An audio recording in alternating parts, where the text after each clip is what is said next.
everybody. My next guest is an actor and comedian who has played everything from Biggie Smalls to a box of crackers. Here he is, folks, the one and only Nigel Fullerton. Nigel. A box of crackers. All you see is a picture of me going, yeah!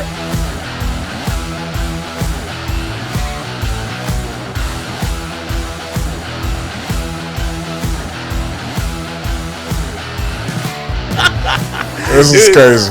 That's an awesome commercial. Is that Ellie Kemper in that commercial with you?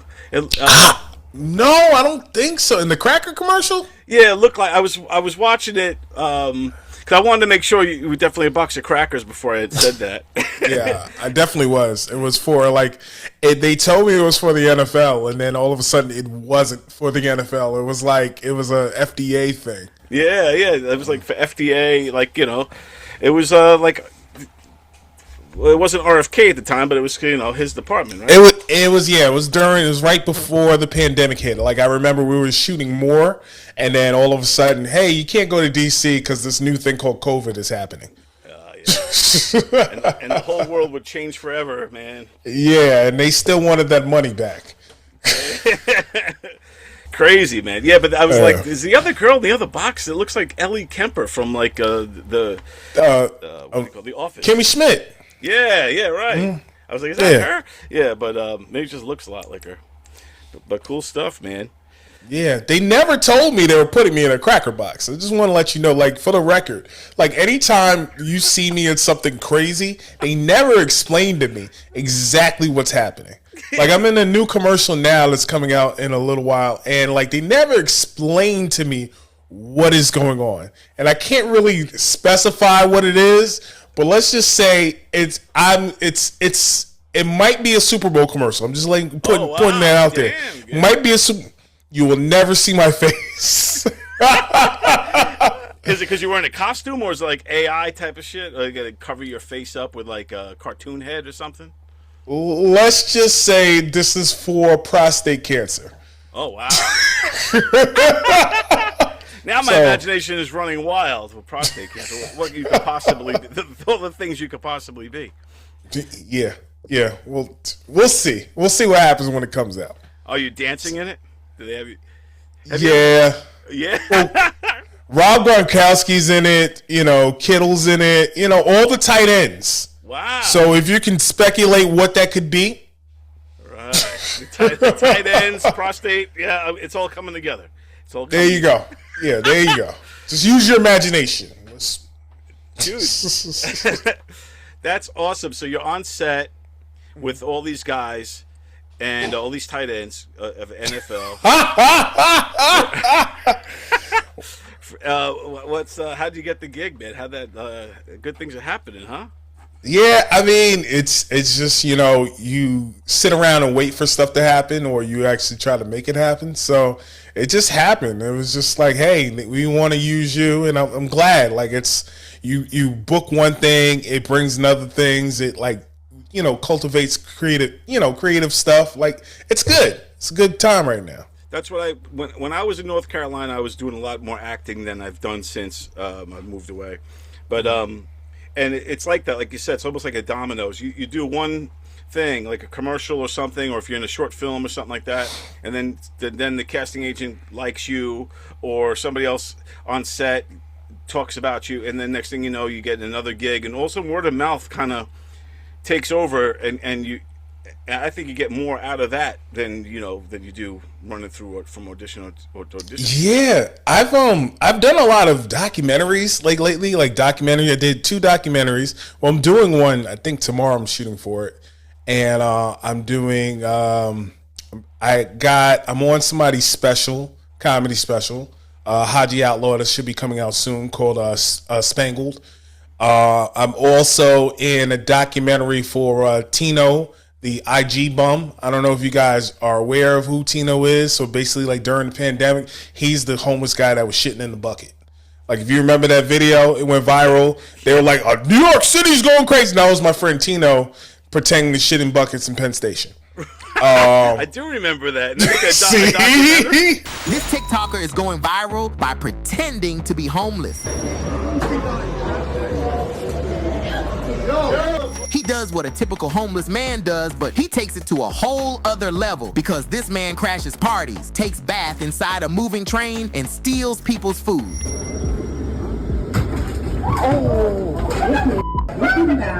But you'd be surprised to know that despite the crazy things he does, a lot of people seem to love him, especially the ladies.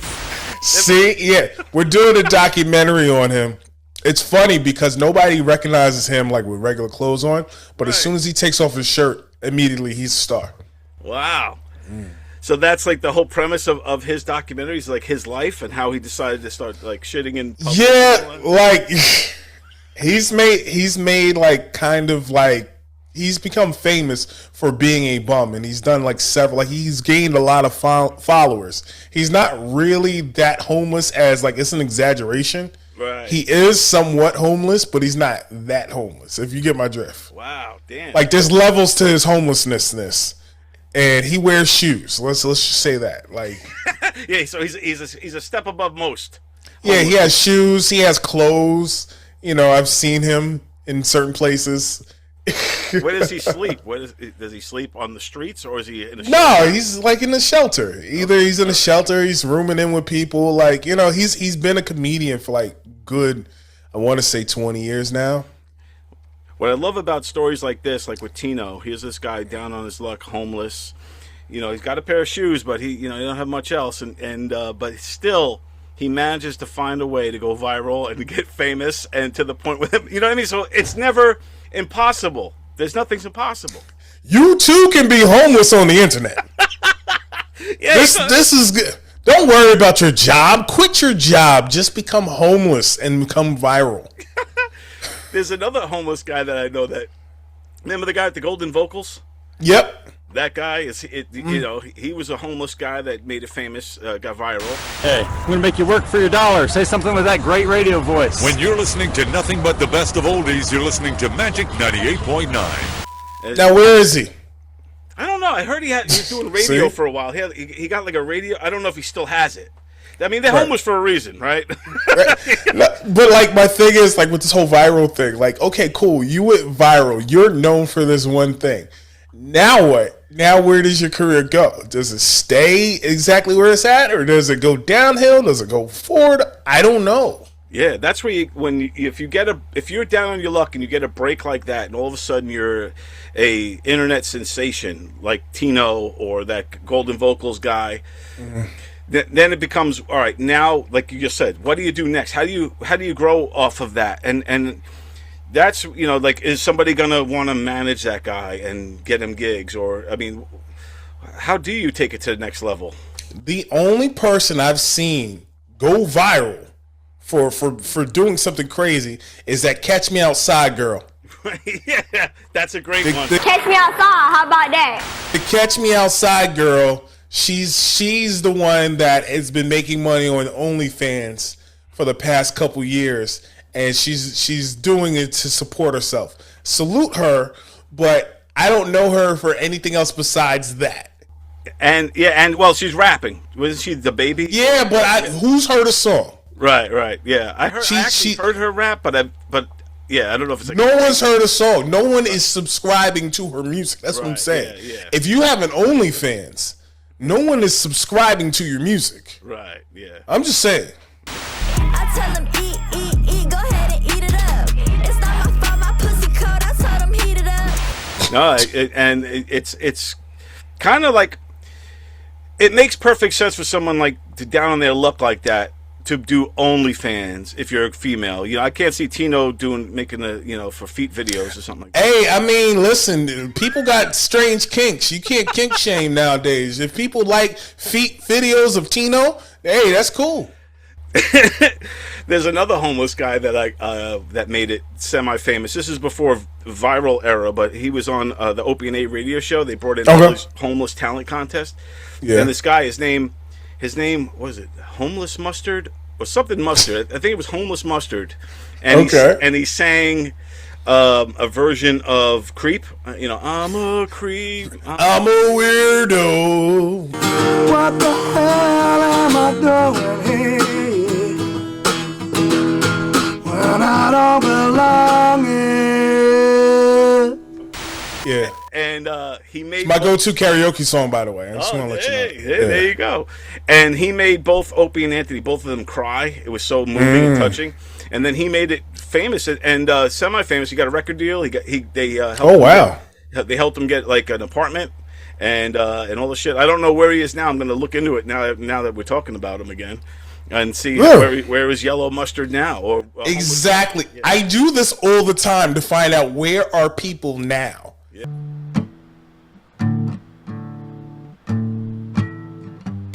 Like I because you hear these stories. Like I don't know when the last time I was on here. I don't know if I spoke about my accident or if I didn't speak about my accident. Oh yeah, we talked. It was last year, and yeah, how are you? You recovering nicely from that now? I'm good. Besides getting older and dealing with older problems, like trying to make sure you don't have a stroke. That's I'm okay. Day. Yeah, I'm okay. Besides that, every once in a while the ankle, freezes up a little bit, but then like I said, like when traumatic stuff happens to people, then you try to figure out what else is going to happen. Like what's the next thing? Right. Or you could say too, all right, I got that out of the way. Everything's going to be smooth now. I got the worst thing out of the way. Yeah, but there's always that. In the back of your mind, you're waiting for the other shoe to drop. Like, I want to know what happened to Shuckey Duckey. Oh, Shuckey Duckey, baby. Quack, quack. Hey. Oh, Shuckey Duckey. All right. Shuckey Duckey. There's a comedian named Shuckey Duckey Quack Quack. And he's very popular in the 90s. And I don't know where Shuckey Duckey went. I heard that him and Chris Rock got into it, and Chris Rock said Shuckey Duckey ran out of Jokey Wokies. Shuckey Duckey. Never heard of Shuckey Duckey ever since. Dude, we got to find Shuckey Duckey and Homeless Mustard. We got to find these guys. But Shuckey Duckey sounds like he is hilarious. If you have the name Shuckey Duckey and you're a comedian, you better be like freaking hilarious. Do you ever think about like what happened to comedians like you started with? Like you're just like, all right, whatever happened to this person? Like there used to be a guy named Guy Cooch. He used to be on Long Island. It was a Guy Cooch. He would do on Long Island, he would do the city, and he would promote shows all the time. I've never heard of this guy since 2005. I don't know what happened to him. Sometimes people like that you start out with, they either fall off, they get real jobs, they get families, and then they get sucked away that way, or they move, or they go to prison. It's one of like the funny thing is like at that time, that's around the time I met Kathy Arnold. So I've known Kathy Arnold for like years. Yeah. And like you think about the people like you started like stand up with. You're like, okay, what happened to this person? Where is this person now? Like what line of work are they in? Right. Like what is the next step? Exactly. There was a comedian when I started. His name was Saad Sarawana, and his nickname was the Wacky Packy. So he was like, that's how his posters, the Wacky Packy. And he was big. Like he was doing a lot of producing shows and stuff like that. And especially when I started, this is in the late 90s, early 2000s. I looked him up, and I found he's now like a college professor teaching math or something like that. So like the furthest thing from comedy is what this guy's doing now. It's crazy. Like in the past couple of weeks, I've gone to a couple comedy related things, and it's like I've learned one of the things is that a lot of comedians are doing it wrong. That's the one thing I learned. I went to see this comedian. His name is Kev on Stage. He's probably not mainstream enough for everybody to know, but in the black urban world and IG world, he's huge. So, all the bullshit, all the whoop-de-woo, she said, Oh, white dude said whoop-de-woo?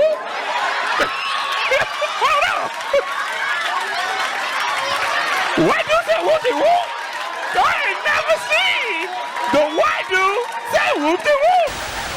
Right. And he does small venues, but he packs out this place, and he does what he calls freestyle comedy, where he just asks people to tell stories and he just riffs off the stories.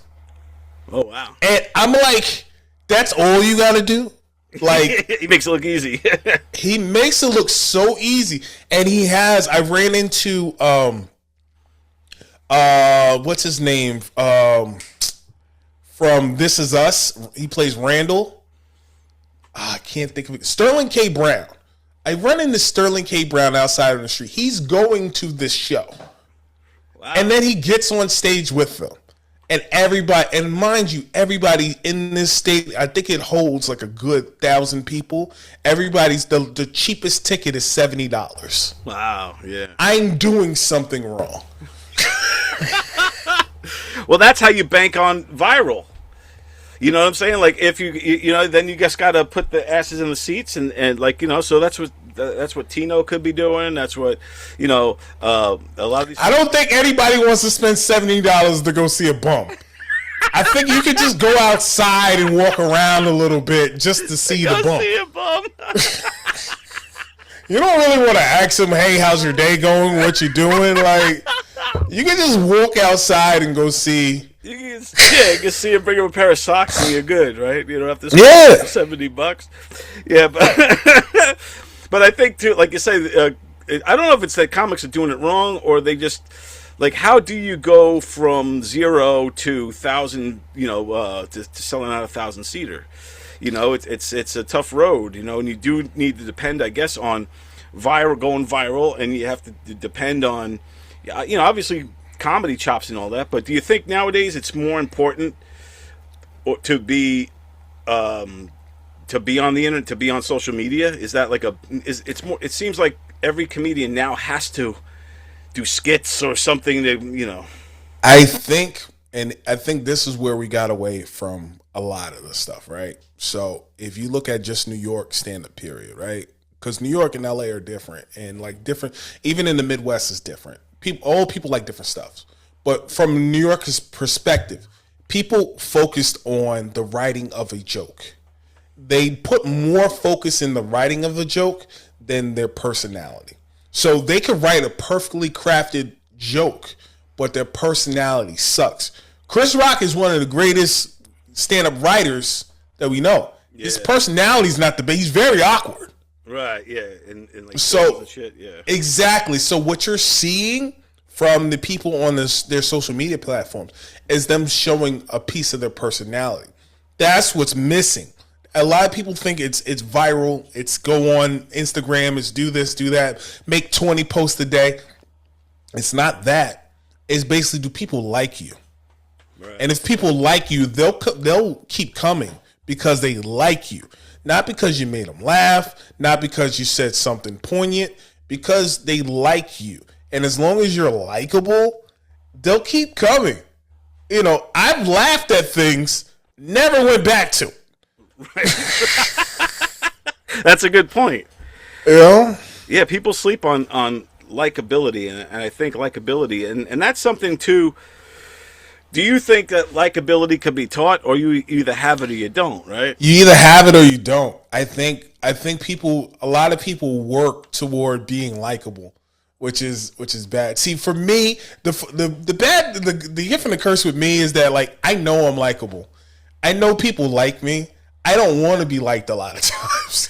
I want to temper your expectations so I can exceed them. Right. So you can win them over. Right. You want to win them over. You don't want them already loving you, and then where's the build off of that? I want to seem greater than what you think I could be. Just in case if I go like the route of Shuckey Duckey, you won't say, "Hey, where's Shuckey Duckey and the Jokey Wokies?" Dude, I totally agree with that, because like one time when I was doing stand-up again back in the day, I was getting up on stage and there was someone in the audience that had seen me perform before, and I heard them as I'm getting on stage. I heard them go, "Oh, this guy's good. Wait till you see," and it fucked up my whole set because the expectations were already there, and I was like, I didn't deliver. I actually bombed because of it. But yeah, so I see what you're saying about, like, sometimes it's better to be unknown. It's better to not be that liked, and then win the crowd. Yeah, I used to watch, and I think I've said this on your podcast before, but I'll say it again. I used to watch Patrice O'Neal piss off a whole room of people, and just win them back. And it would take some time. I'm not gonna lie to you. People walked out. People were like ready to throw stuff. Security had already come and talk to. But I've watched him piss off a whole crowd and win them back. I've seen him do it multiple times. Now, I wasn't the biggest fan of Patrice. Like, I was scared of him. Yeah. But I would see how the power of somebody's voice could actually, make people feel a way this way and make people feel a way that way. And to play with an audience and have that kind of control, I see why the president does these rallies. That's great. I wonder what Patrice would have thought of this era, of the COVID times, of Trump era. He would hate everything. Yeah, he hated everything. So yeah, he missed it all, man. Mm-hmm. He was one of the great ones for sure. And like you said, there is something special about a comic who's not afraid to challenge the audience and who's not afraid to be unliked, who takes the chance. Yeah, we've gotten away from that. I think, and this is you tell me, right? Because I have this. I talk about this on my podcast a lot of times, and I'm starting some new podcasts up too. But when it comes to comedic movies, we don't value comedy movies like we used to. I think we've gotten away. I think we've forgotten what funny actually means and what it is. And it's because of these viral, and it's because of going on Instagram. Hey, I seen something. Oh, I watched this guy do a funny Italian accent. Or, oh, there's like several guys that do funny Italian accents. And then when we go to the movie, didn't like it too much. Right. I think we forgot how to have a sense of humor. I think we have way too many opinions now that it crowds the system to where you're feeling like people have agendas. Why can't funny just be funny? Exactly. When was the last comedy movie that you watched that you're like, oh my God, this is the most funniest thing I've ever seen? It's been a while since I've seen anything new that came out. I mean, because I'm always, to me, the bar is set for comedy movies at The Hangover, right? Okay. Where to me, it's almost a perfect comedy. It's a great plot. It's funny. It's hilarious. It's beat for beat. It's just constantly funny, and it's edgy, and it's got all kinds of. They throw all different styles of humor in that film. And when's the last time you watched it? Probably a year ago, maybe. It was like on maybe 2 years ago, something like that. But yeah, I've seen other comedy. I just can't think any right off the top. But yeah, like you said, I feel like comedies today are holding back because they're afraid of offending, or they're afraid of the mob, or whatever they're afraid of, or the actors are afraid to really go far. Like, and I feel like that's a cop out. Yeah. Because to be honest with you, there's always been censorship in media. There's always been censorship in what we say. If you look at Lenny Bruce in the 50s and 60s, there were certain things that he was not allowed to say. And this is what it is. Once you draw that line, we figure out how to get as close to the line as possible. That's what's called an art form. And a lot of times people forget what art form is. I feel like we have to train audiences to know what stand-up is, what comedy is, what this is. I think we've gotten to this point where we're like Matt Rife, and we're just doing, just asking people questions, just standing. People are paying to talk to somebody else on a stage and get their retorts back. That's the dumbest thing I've ever heard. Yeah, I know. It annoys me too.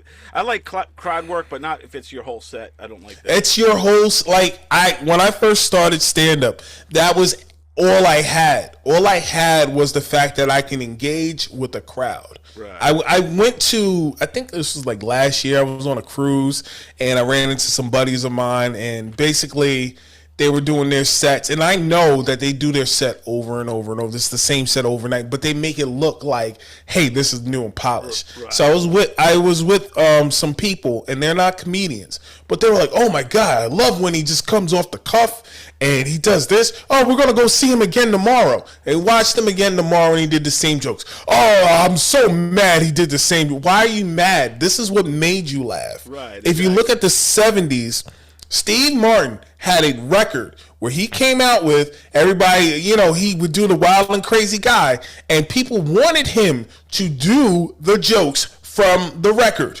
Right, yeah. They didn't want new material. Right. They wanted him to do the jokes from the record. I went to go see Dane Cook. This was like around 2005.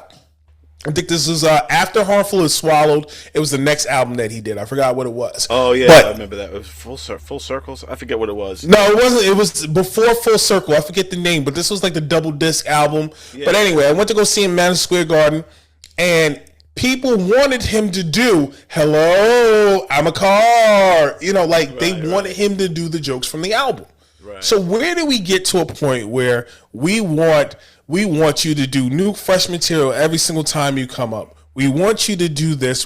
Like when I go see a band perform, I want him to do the hits. I don't want him to do the new thing. Exactly. Now it's different for comedy because we want the new thing. And, you know, a lot of times when you get the new thing, it has to be cultivated. Right. I don't know. We're spoiled. Yeah, but I think what you said too about that comedy is art, and we should look at it. Like, we need the audience to understand that it's art, because I think that when you look at something through an artistic lens, like if you go to some kind of new age museum or something with all this trippy art, you know, and you see all kind of weird shit, it's not offensive because it's art, right? Or it's so I think the same thing could be said.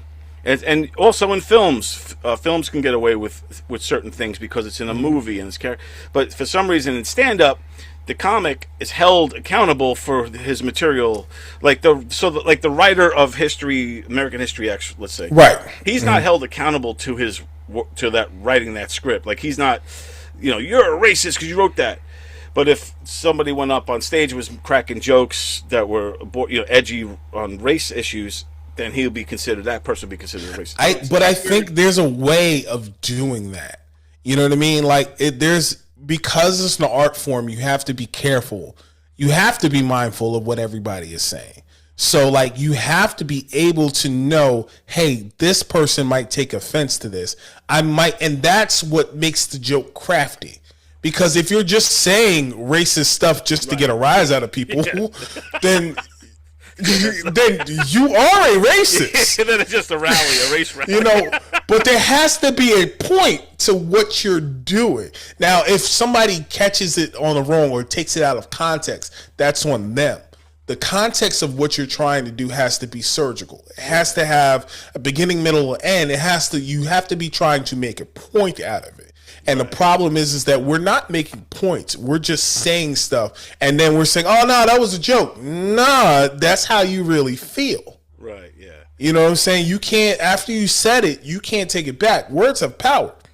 So it's like, hey, you have to find where the line is. You have to tell the joke the way that the joke is supposed to be told. But also you have to, as you're having this thing, like if I said a Dave Chappelle joke out of context, you're like, oh God, he's homophobic. He's transphobic. Right. But you have to see the nuances in what he's trying to do to be like, okay, this is not your typical one. It's still not for me. And that's okay. You're allowed to say, hey, this is not for me. Right, I'm not the biggest Bad Bunny fan, but I'm not going to sit and boycott the NFL just because Bad Bunny performed 5 years ago on the Super Bowl halftime show. And people are like, oh, no, we're not doing it. He's performed before. You didn't get mad before. Now you're getting mad. Yeah, it's crazy too that everybody on either side or whatever, like you said, Bad Bunny and stuff, but everybody's finding. I feel like people are looking to be offended, and I don't think they really are. I don't think most people truly are offended. Like they're not losing sleep over anything. I just think he did it wrong, and then all of a sudden they jump on it. Oh, we don't like this, or hey, this, and they're like. I feel like there is a gotcha mentality, and I think the social media helps play into it. So everyone has a voice, you know. People want to be offended. I went to see Nate Jackson. I've been going out a lot lately. Yeah. I went to see Nate Jackson, and people are like, pick me. Right. And I was like, yo, this never happened before. Hey. Nah, I can't understand you. What?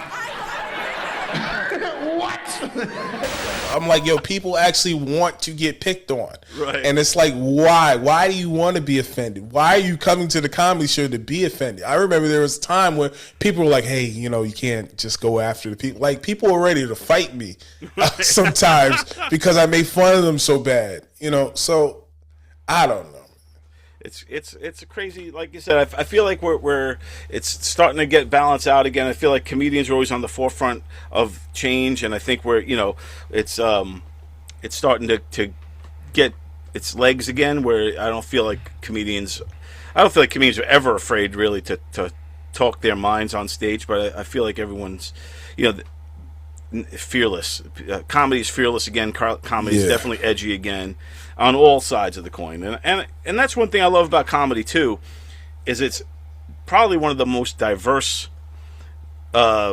professions out there.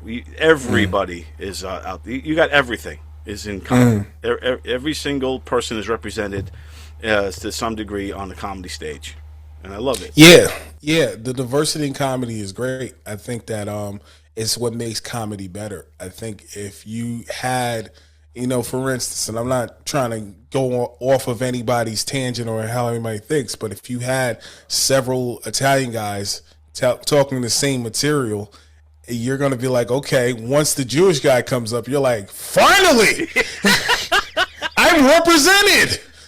Exactly. Exactly. It's good. Yeah. Cause like, even with like fat comics, hey, Ozempic and whatever other jokes, you don't want to have like 3 or 4 in a row of that same stuff. So I think it is good to mix it up. I'm glad there's a diversity. Like, we're doing the show. It's not going to run. It'll be after this airs, but at Governor's, where we have, Mike Keegan's headlining it. And then we have a lot of females on the show. We have Kathy Arnold will be on there. I know that. I know these people. Yeah. Laura Patton is on it. So there's a lot of cool people going to be on the show. Greg Criticos, you know him, right? I know Greg the Greek. Yeah. I know who he is. So we got a lot of. It's a mixed plate, so it's going to be fun. But that's what I love about stand-up comedy. Many things. Yeah, it's coming back. Like I've been tasked with trying to find a new hour, and I want to be able to do a special sometime next year. Oh, dude, saying it on here first. I've been talking to one of my friends who produces comedy, specials, and I want a special to be special. I feel like a lot of times specials aren't special. A lot of specials I've been seeing aren't special. And I feel like people rush to do things, and I don't want to rush to put something out that's not, quote unquote, ready. But I also know that we live in a society where, like, hey, we want more, we want more, we want more. So it's like I'm trying to find the happy medium in between that. But I do feel like, I want to put out a special sometime next year. And that's only because I've seen a lot of bad specials.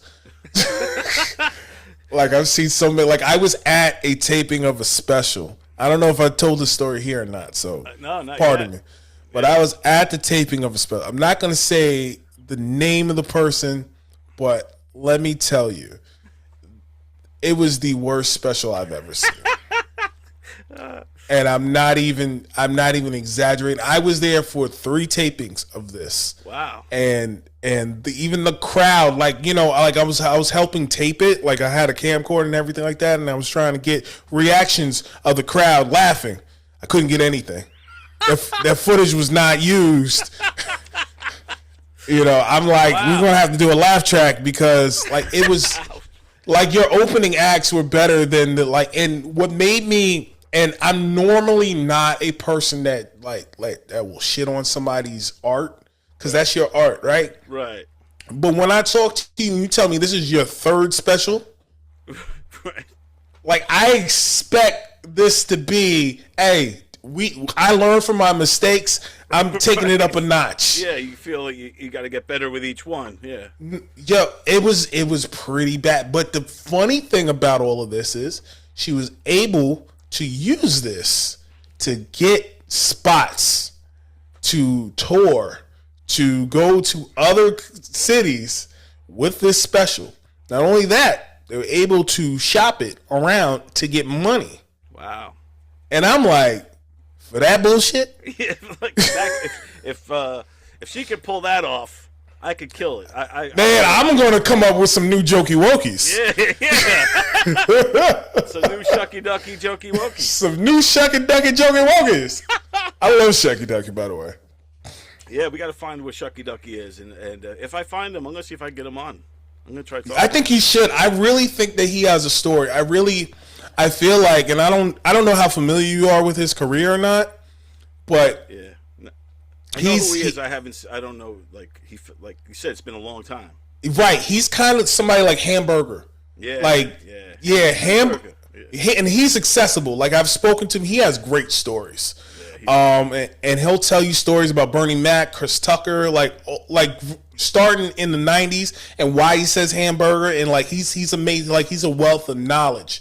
But yeah, Shuckey Duckey, he was somebody that was on this show called Comic View, and they used to play it all the time, and he would come up and his catchphrase was Shuckey Duckey Quack Quack. And he every joke he said was Shuckey Duckey, and he would kill with Shuckey Duckey Quack Quack. And it's something that's like so memorable that like it sticks in your head. Like you can have a million comedians on a show, but you know what you'll remember? Shuckey Duckey Quack Quack. Yeah. Shuckey Duckey Quack Quack in the house. Exactly, man. That's why that's a key thing. That's marketing, you know, but we do got to find out what the heck happened to Shuckey Duckey Quack Quack, man. We got to. I want to find out what and if I get him on, I'm gonna. You got to come back on too, and the three of us will. Oh, I'd love to talk to Shuckey Duckey. Hell yeah, man. That'd be awesome. Shuckey Duckey, and we'll get Tino on there too. We'll have a whole big thing. We'll make a whole. Tino's gonna want money.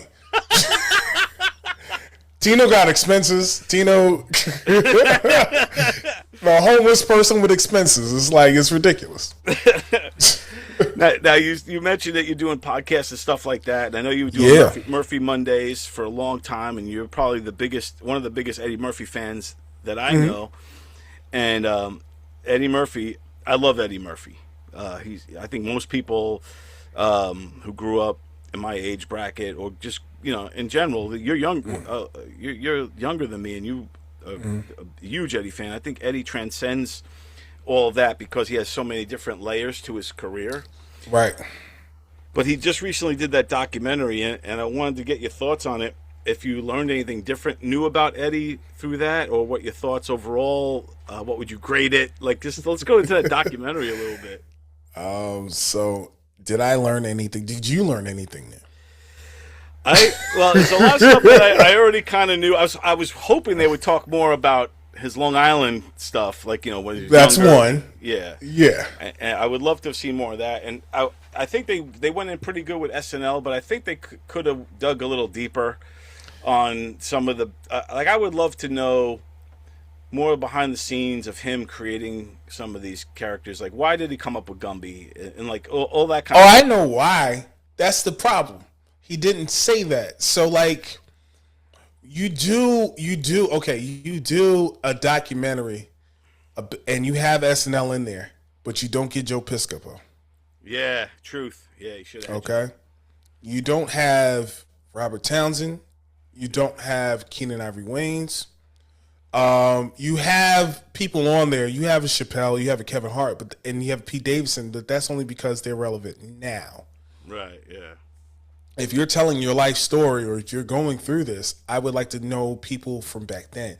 You don't even have the people that you grew up with in Roosevelt on there. Yeah. Which I found a little odd, but I also was made aware of like what his situation is with all of them. So, like, Eddie is what they call a reclusive, and he doesn't let a lot of his personal life out there. Right. Yeah. I'm grateful for what he gave to us because he didn't have to do this at all. Yeah. He did, but I appreciate it for what it was for people who are new to Eddie Murphy. But for people who like me, who already know a lot of this stuff, you're like, okay, I have questions for you that are more than what this thing was, because you can't make it so the Charlie Sheen documentary is more shocking and more like Right, exactly. Gives you more information than the Eddie Murphy documentary. Dude, I was talking to this Rich Scheidner. I don't know if you know who he is. Rich Scheidner was a comedian from the 80s. He's like a comedy historian. He's an awesome dude. He's written books and stuff. I love him. And we one time were talking about Eddie and the SNL era. And he told me the story about how Eddie almost didn't get the SNL gig because that other dude from DC Cab. What the hell? Hold on, let me find Charlie Barnett. Yeah, Charlie Barnett. And Charlie Barnett didn't get the job because he couldn't read the cue cards. So ironically, and this is on the Murphy Monday podcast, I interviewed one of the writers from season 6 of Saturday Night Live. He's real good friends with Gilbert Gottfried. I'm actually in his. I'm about to be in his documentary they're doing on him. Oh wow! And his name is Ferris Butler. I didn't stutter. His name is Ferris Butler. This is true. Shout out to DB Frick for all that. But basically, he told me that Eddie was a background character. Like, he wasn't even supposed to be there. He was cracking jokes in between time, but he went like every week. He went from being background to featured player to main cast. And it just kept going and going and going, and you could see it. Like everybody could see that it was happening. And he confirmed the thing about Charlie Barnett, because Charlie Barnett, he wasn't the most confident reader. He did have a bit of a drug problem as well. Yeah. They also said that Robert Townsend was considered, but Robert Townsend's like, I never knew this. He said it's news to me, man. I know I was up in the running for the that spot. So it's they don't say that in the documentary. They don't say that he grew up with Flavor Flav and Chuck D. Right. Yeah. They don't talk about his brother's rap career. Charlie was rapping. No, Vernon had it. Vernon had a song, and ironically, I actually know the song. I'm not your average guy on the microphone, so girly, tell your men to go home and listen to the bass tone. Nice. Yeah, I forgot what it was. I looked it up one day and I was like, oh, I know this song.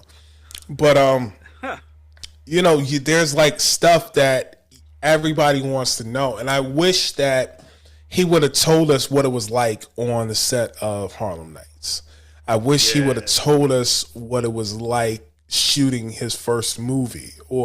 He did get into that, but like when he was talking about his career declining, he didn't really give us a lot more than what he was like. He just said, oh yeah, I was supposed to do Rush Hour, but I chose to do Holy Man. I don't know if he said that in the documentary. I don't remember, but I watched so many interviews with him that I've heard most of these stories already. Right. Yeah, exactly. And he's got such a career that just, there's so many hills and valleys and amazing moments, and then like he reinvents himself so many times that I wish they would have keyed in on more of that, like how they got really into the clumps and all that, and how he could play different characters, and Eddie was saying, hey man, I should have won an Oscar for this because I did. He should have. Yeah, he should have. It's we don't value comedy. Again, we don't value comedy like we should. And on my podcast, it's like I say, and no disrespect to any other comedic actor out there, but Eddie Murphy is never put on a tier with Steve Martin, Billy Crystal, Robin Williams, or anybody of that ilk, Bill Murray.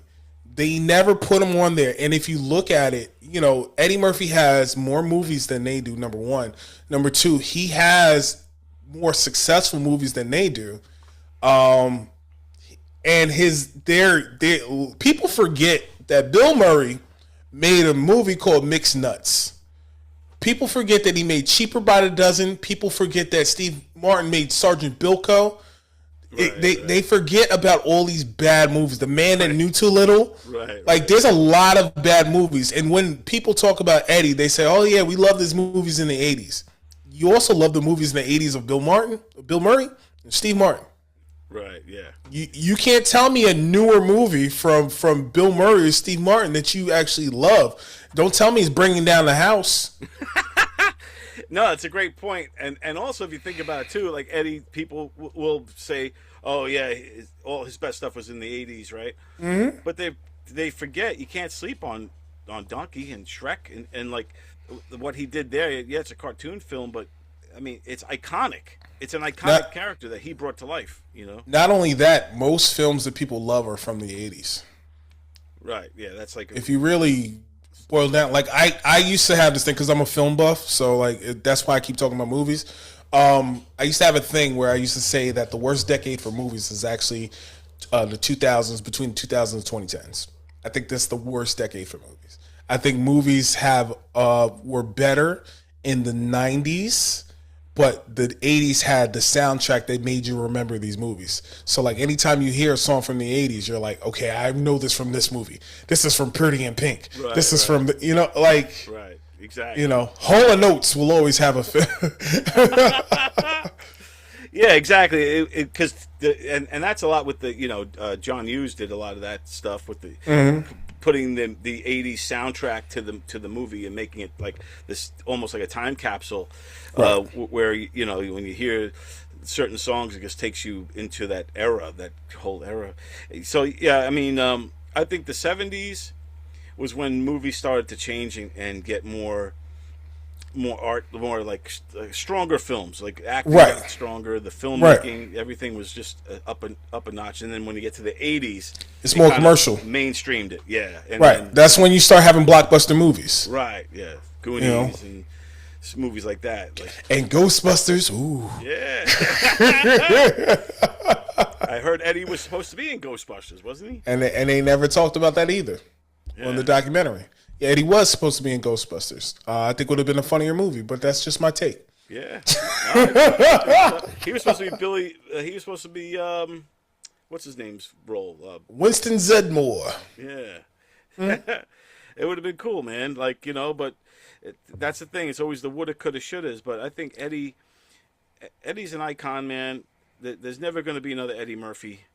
And I think he should be in the conversation more. Like you said, I think everyone knows Eddie Murphy. They right. But especially in the comedy world. But I do think, to your point, that he's not, for whatever reason, in the same list of Steve Martin, Robin Williams, and those guys. He should. They'll never put him in that spot. And I think that, and I've said this several times, but I think that the only people that we criticize the most, like for comedic acting, is Eddie Murphy and Adam Sandler. I think those are the two people that we criticize the most. And it's valid because they have the volume. I think when you have somebody that does multiple movies back to back to back to back, I think you get a little fatigued. And I think that's why people are gravitating now more to Eddie, because now it's less about quantity, more about quality, quote unquote. I mean, you can say what you will about the movies that have come out recently, but you're happy to see him at least. I think the Netflix movies for both of those two guys, Adam Sandler and Eddie Murphy, they just got to stop doing Netflix movies, man. Stop making Netflix movies. But I think Eddie, if he gets served up the right role, and I think he will. I mean, he's still young, right, so to speak. He's in his 60s now. Yeah, he's 64. Yeah, so he's got 10 years on me. So, but he's still got room. He still looks young. He looks younger than me, and I'm 10 years younger. So I think, and I'm 10 years younger than you. There you go. But I think there's still room for Eddie to get that role that he could get an Oscar, because I think he deserves an accolade like that. And I don't want him to just get a lifetime achievement thing, which he probably will. But he's older. That's probably what they're going to give him. I'm excited for the new movie he's coming out with the George Clinton story. Oh yeah. I think that's so. I think that with comedic actors, I think that you start off in comedy, but you should go into dramatic toward the end. So, like, if you look like a Jim Carrey, if you look at Bill Murray, if you look at Steve Martin, a lot of the times they go into the dramatic roles and people like that for them. when they're not as, because you can't. We met Eddie Murphy at 19 years old. So we keep expecting the fast talking 19-year-old that we met, and this man is 64 years old. Right, exactly. Like we can't keep making him want to do another Beverly Hills Cop. It's not even possible. Right. Like all of those people should have been retired by that time. Yeah, dude, that was hard to watch that one. I mean, it wasn't as hard for me because I was like, okay, listen, I know what Beverly Hills Cop 3 was. As long as this is better than Beverly Hills Cop 3, I'm okay. Right. That's all it had to do was not be worse than Beverly Hills Cop 3, and it succeeded. It's good for the nostalgia of it, and they always throw in all the nostalgia, like you see the old characters and that kind of thing. But it's also, to me, sometimes I'm like, oh, okay, there's, what's his name, Pinchot? What's his name? Bronson Pinchot. Yeah, I'm like, okay, good, they got him in there, he's back. But it's like in real life, 40 years later, whatever years, are they really going to bump into that guy again? They're not going to bump into that guy, but again, if you had the movie without him, you'd say, "Where is Balky?" Right, exactly. So You can't win. You can't win. You can't please people. Like no matter what you do. Like if if Eddie didn't lean into the nostalgia, then we would be like, well, there was no The Heat Is On. There was no remarkable song from the no connection to the other films beforehand. Right. So you're damned if you do and you're damned if you don't. Yeah. Like it's tough, because you get guys.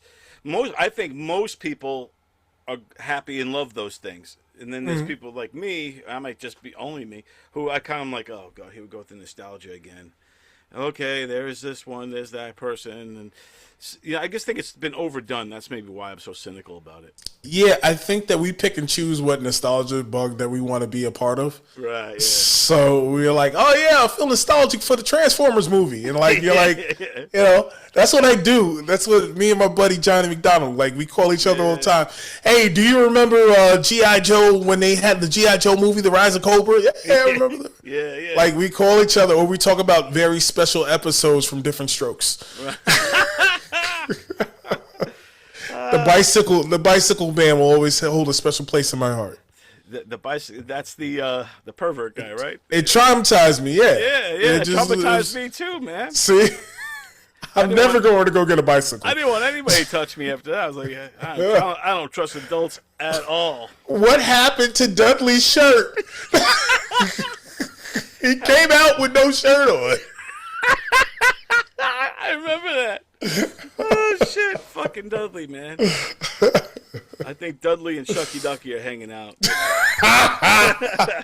Dudley actually, shortly after Different Strokes, he went on to Family Matters. He had like 13 episodes on Family Matters. Oh damn. But then with the Eddie thing, man, what did you think about him wanting to do stand-up again, but he wants to do puppets? He wants to be a ventriloquist. I think that would. So here's what I think that he should do. And I've heard Tony Rock say that he wrote like a new hour for him and like he has the material. But I think what we need from Eddie is a one-man show. Yeah. I think if he did something like how Mike Tyson did his thing, I think that, and he can include the puppets and he can include all that stuff, but it could be singing, it could be puppets, it could be all of this stuff, and him just telling stories.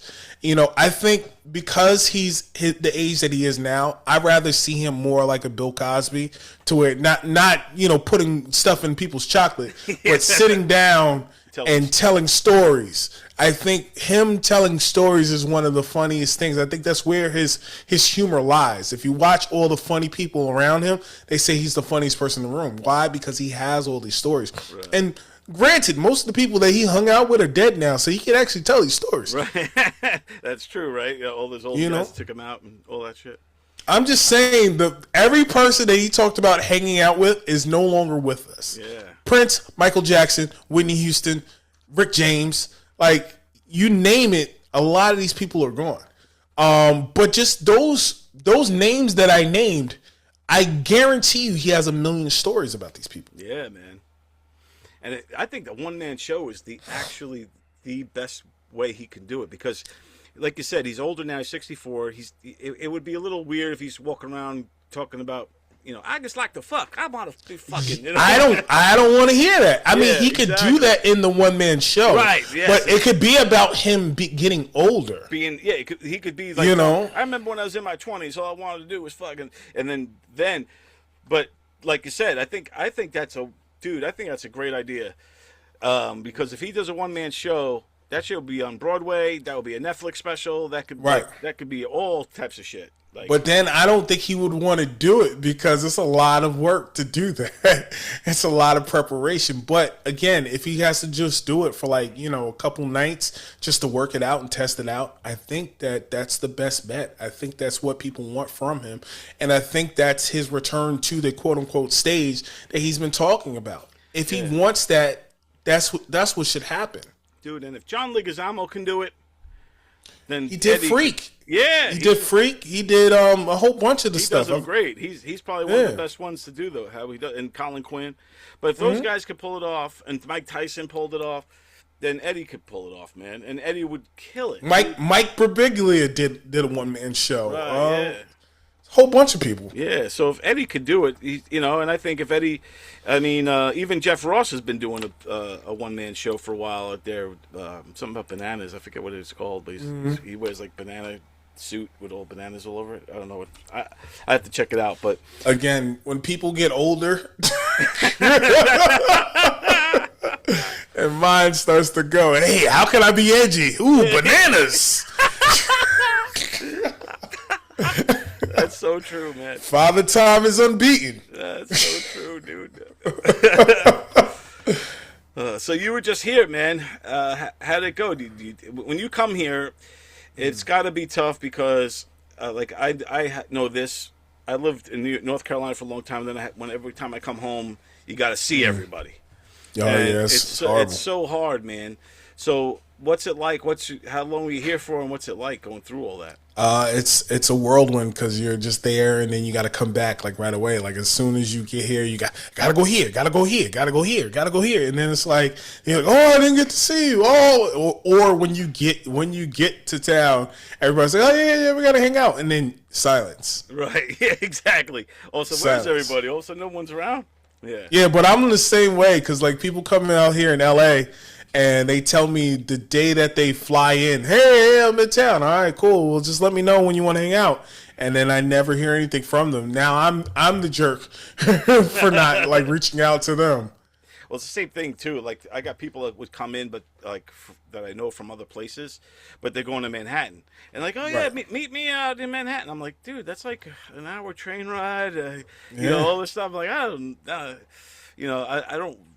So then I'm the jerk guy because they came to New York, and I'm like, don't want to take the extra effort to go into the city.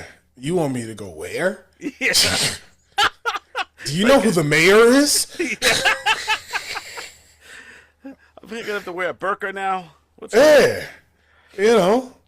going on? Arabic Roman numerals? Like, what is this? How's it work in LA now? You voting when they have the governor race and all that? Are you actual Californianite? I am a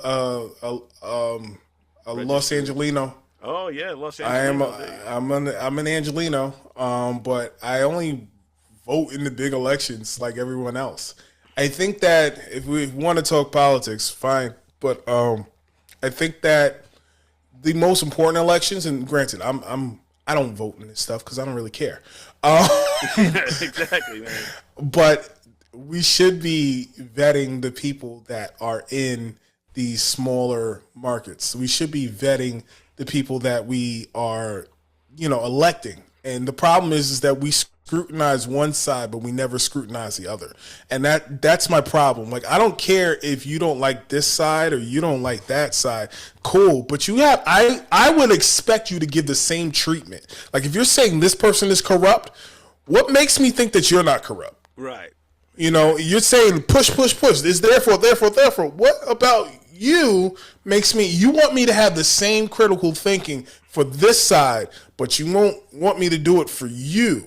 And how do I know that you're like, and that's why, like, my whole thing with like politics, like people want to go left, go right. And I'm like, listen, whatever happened to the middle? Exactly, man. Chris Rock had the best joke. He said, "There's some things I'm conservative on. There's some things I'm liberal on. Crime, conservative. Prostitution, liberal."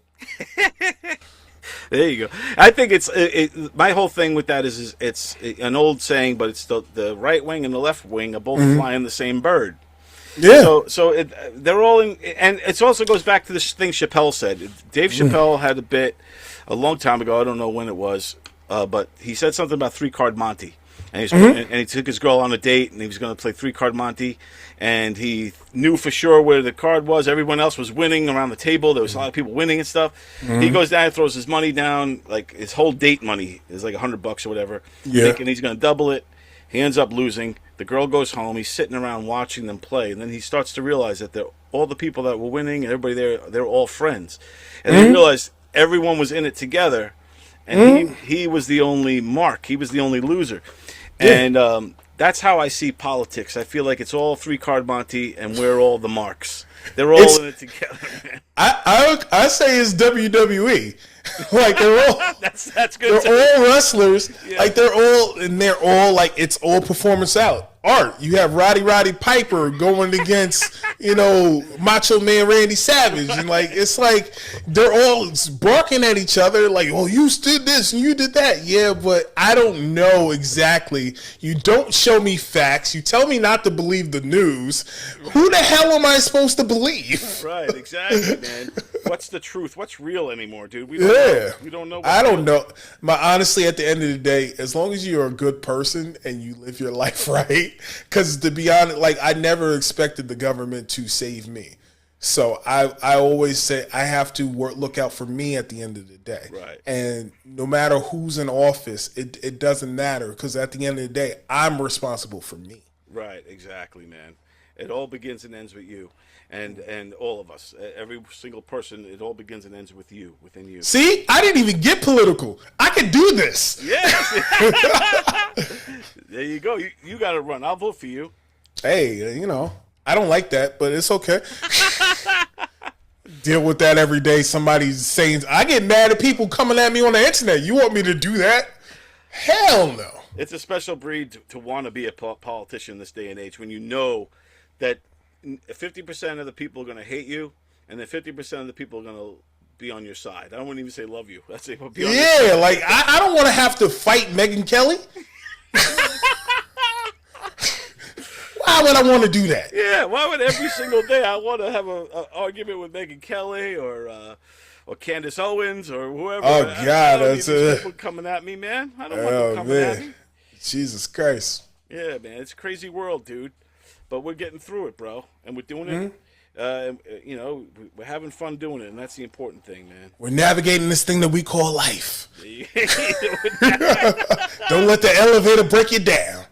Dude, I think what we have to do, after we get off the phone with Shuckey Duckey, and we have to then hit up Eddie's people, and you got to pitch him your idea.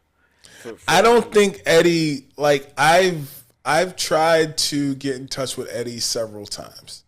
I don't think that I want that interview as much as I would like because I don't want it to disappoint me, and I don't think he wants to disappoint me either. I would rather be his peer than his, like, because it's like, you want me to come around you and just talk about all the great stuff that you do? Right. You know what I'm saying? Like, like he wants to hear about you. So, like, I don't know. Like, that's why I ask a lot of his friends, like, hey, tell me something about Eddie that a lot of people don't know, or tell me something, and they'll do that, but I don't know. Like, I want to interview Eddie once, but I don't want to become friendly with him. Right. You don't want to get too close. But then I do want to be part of it. Like, it's a double-edged sword. It's like I see all the fun that Chappelle is having and Chris Rock is having, and I was like, I want that too. Yeah. I think Eddie. I think it's tough to get into his circle. I think it is. Like you say, he's very kind of closed off, and again, we talk about you can't trust anybody. I mean, when you're at that level of fame and you got money and all that stuff, you have to keep your circle tight because everybody wants something from you, man. Yeah. It's when you become famous at a young age, it's like everybody comes up the woodwork. But he's an anomaly, man. Not many people can have the career he has and how he started and all that kind of stuff. But no one has ever had it. Yeah, dude. Like no one. Think about like if from 19 to 64. Like, let's really evaluate that. Let's not even, and then we started this talking about like our contemporaries. Like, if you look at Eddie's contemporaries, like even on Long Island, we know most of the guys that Eddie was contemporaries with, and they never made it to the success that Eddie has made. Right. So, you know, even if you look at Saturday Night Live as a whole, you look at all the quote unquote stars that have been on Saturday Night Live, name them. No one has put out the output of Eddie Murphy. No one. No one. Yeah. The closest probably would be Adam Sandler. Maybe. Would he be number 2? Would he be second place? For movies or for just funny classic movies? Yeah, maybe just because you forget that Bill Murray was yeah, Bill Murray's up there too. Yeah. You know, Bill Murray's got a couple classics. Obviously, Bill Murray rocks. But yeah, it's crazy. What Eddie's done is a once in a lifetime situation, and there's been others that people think are going to be the next Eddie or the next. They always think that, but if you look at the way that like if you put Eddie Murphy and you said Eddie Murphy's output versus Dan Aykroyd's output. And you like all the movies that Dan Aykroyd starred in and all the movies that Eddie Murphy starred in. You're like, yeah. And Dan Aykroyd's the original member. Yeah, exactly. So and Trading Places, which was a great movie, and then and I heard that that's one thing I learned in that documentary was that Trading Places was supposed to be Richard Pryor and Gene Wilder. Yeah, that I wonder if it would have been as good. It was called Black and White.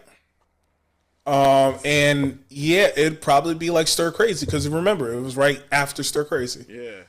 Gene Wilder and Richard Pryor, I think, did 4 movies together: Silver Streak, Stir Crazy, Hear No which Evil, one? See No Evil, Hear No Evil, See No, and Another You. Oh yeah. That was the last movie they did. Yeah, that's when Pryor was really at his really sick. Yeah. But yeah, I don't think Trading Places would have been as classic as it is today. I don't think so. I think that it'll have been harder. I think the problem is, especially with Richard Pryor, like as famous as he is for stand up, his movies never really translated the way that we wanted to. Yeah. Out of the movies that we just named, the 2 that we loved the most is Stir Crazy and probably Silver Streak. Yep. I do have a special place in my heart for See No Evil, Hear No Evil. I think that's a funny movie, but it's not received as well. Right. So when you have somebody like Eddie Murphy, and I think the fact of the matter is he was so young that he had that fearlessness that a lot of us, like I always say, like when we grow up, when we're young, we're liberal, but when we get old, we're conservative. Right. Yeah. Exactly. That's what happened to Eddie too, for sure. Yeah, so that's basically what it is. It's like, as you age, this is what happens. But there was a magic about him and about the time and about what he was doing that made everybody say, let's look into this guy. Right. Yeah. Yeah, he rocks, man. There's a great documentary. Everybody needs to check it out. Yeah, and when's your next Murphy Monday podcast coming out? I'm working on a new one. I'm working on a new podcast. I feel like the market is so flooded with podcasts that I feel like some days I want to do it, some days I don't. Some days I'm like, let me just put this out there to see if people like it. So right now it's like whenever I feel like saying, hey, I only have a couple movies left. Like they're still up there. There's still a good 60 movies that I've done. Yeah. The rest that I haven't, like the only really big one that I haven't done is Harlem Nights. Oh yeah. Everything else is done. Like, unless you want me to do an episode on Candy Cane Lane, I don't think I need to do any more of it. Like I want to venture out into other things. I haven't really found a vehicle yet. There's ideas that I'm working on, especially for next year, because I do feel like I'm a great guest. I feel like I'm good with this. Yeah, it's always awesome having you on, man. You always bring a lot, and I love your insight and the way you just break things down, man. And it's always freaking awesome having you on, man. We gotta do some more often, thank you. Yeah, thank you. Let me know. Yeah, man. Yeah. So tomorrow you're gonna be out on a shoot. We're gonna look for you in the Super Bowl commercial with the with the tight ends. Me and the tight ends. So that's if you might see my tight end. Who knows? We'll be looking out for that. That's gonna be awesome, dude. Looking out for Nigel's tight end. That'd be awesome. But, and it was with Tim and Eric. Guy Eric from Tim and Eric. He directed. Oh shit! Nice, man. Yeah. Good. Well, I'm glad you got things kicking off and you're rocking it out there in Los Angeles. And yeah, dude. Hopefully next time. When are you coming back to New York? Any plans? Anytime? Right now, April looks like the next time, but it might be earlier. All right. Cool. So we'll see. Because my family's like, "You're not coming for Christmas?" No, like, Yeah, you're just here. Yeah, that's how I am with North Carolina. But yeah, if you're back in April, let's definitely set it up. We'll get to the studio. Me, you, Tony, we'll hang out. We'll get Shuckey in there with us and Shuckey Duckey. Yeah, man. But yeah, let's get it in there. I would love to see you in person, man. It's been a minute. All right, definitely. You rock, Nigel. Tell everybody where they could find you and follow you and check out your comedy. Well, you can follow me at Nigel Fullerton _ on all social media platforms. Dude, this rocks, man. Thank you so much. Everybody, check him out. Thank you. Nigel Fullerton, everybody.